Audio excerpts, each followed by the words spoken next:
Vinyl Chimney Breast, Vinyl Chimney Breast, Vinyl Chimney Breast. Is it time for Vinyl Chimney Breast?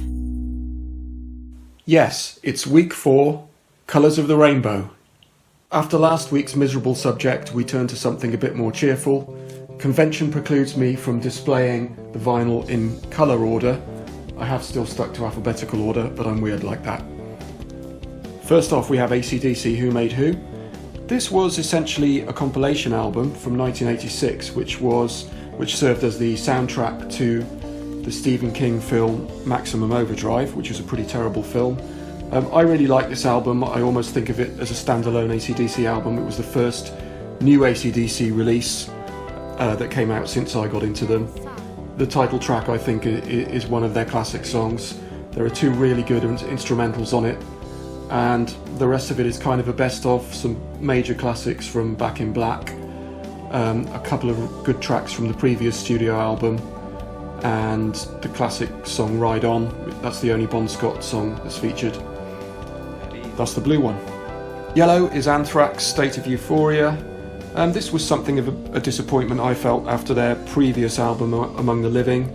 I know this is one that the band feel was slightly rushed. They were on a record company deadline. They had some major tours to go on as a support band, and so it got finished a bit too quickly, and I think they felt that they could have worked on it for a bit longer and come up with a better final product. A nice picture on the back there, and this had their cover of Antisocial by the French band Trust.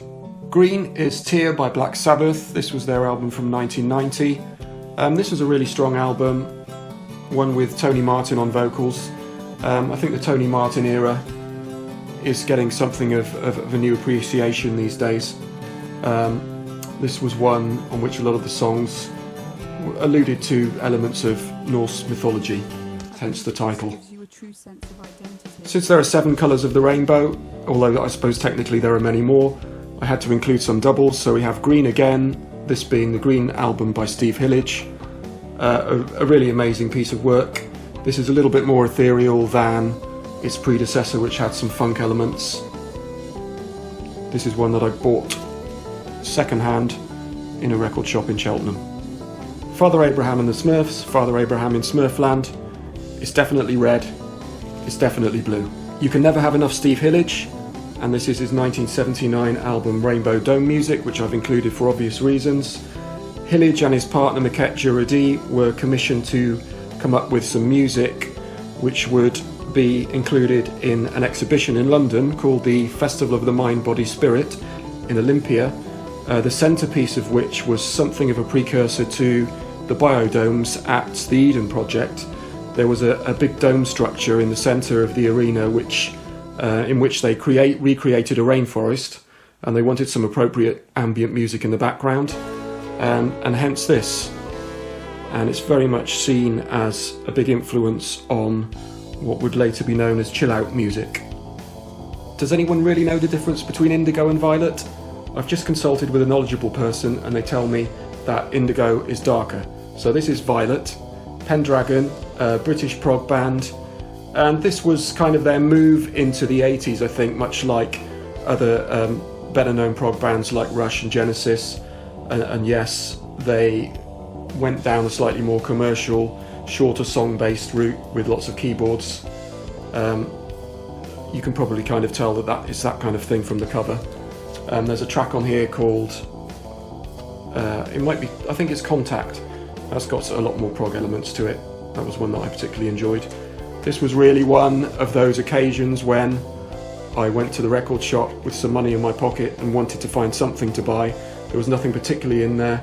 I'd heard of this band, I knew that they were sort of heavy rock related, so I bought it. Orange is Saxon. This is a 12-inch single of Northern Lady from 1986. From their Rock the Nations album. Not a favourite album amongst fans. I think it's got some really good tracks on it and some really bad ones. There's actually a guest appearance on this from Elton John playing piano.